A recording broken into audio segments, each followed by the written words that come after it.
Roald Dahl, The Way Up to Heaven. All her life, Mrs. Foster had had an almost pathological fear of missing a train, a plane, a boat, or even a theatre curtain. Before the dawn of civilization, in the early light of man's existence, life was an eternal struggle between good and evil. In other respects, she was not a particularly nervous woman, but the mere thought of being late on occasions like these would throw her into such a state of nerves that she would begin to twitch. It was nothing much. Good. Evil. Just a tiny evacuating muscle in the corner of the left eye like a secret wing. But the annoying thing was that it refused to disappear until an hour or so after the train or plane or whatever Between good and evil. it was had been safely caught. It was extraordinary how in certain people a simple apprehension about a thing like catching a train can grow into a serious obsession.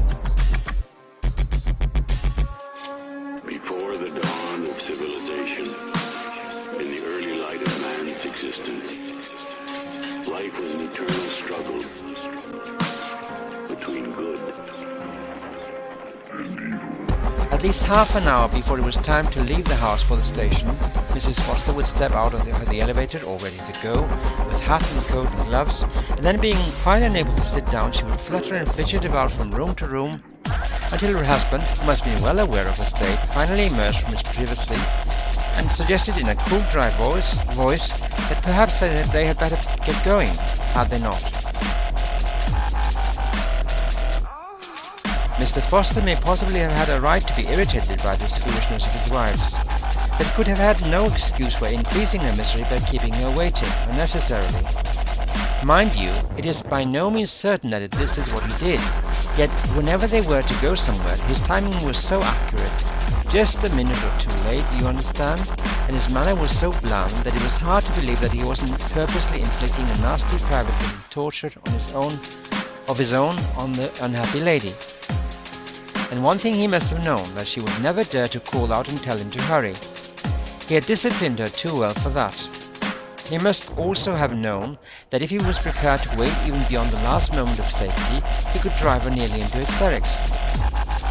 On one or two special occasions in the later years of their married life, it seemed almost as though he had wanted to miss the train simply in order to intensify the poor woman's suffering.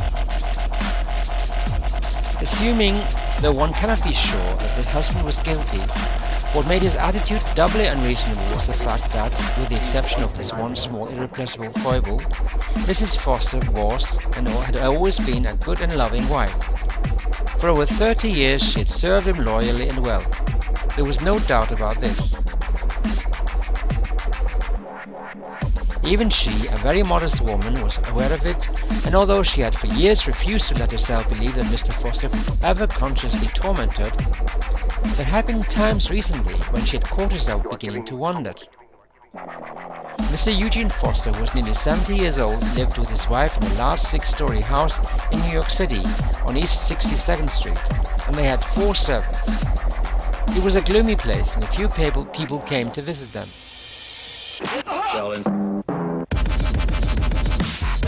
But on this particular morning in January, the house had come alive, and there were a great deal of bustling about. One maid was distributing bundles of dust sheet to every room, while another was draping them over the furniture. The butler was bringing down suitcases and putting them in the hall. The cook kept popping up from the kitchen to have a word with the butler, and Mrs. Foster herself, in an old-fashioned fur coat and with a black hat on top of her head, was flying from room to room and pretending to supervise these operations. Actually, she was thinking of nothing at all, except that she was going to miss her plane if her husband didn't come out of the study soon and get ready. "What time is it, Walker?" she said to the butler as she passed him. "It's 10 minutes past 9, madam."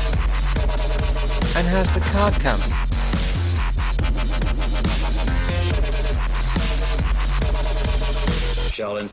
"Yes, madam, it's waiting. I'm just going to put the luggage in now.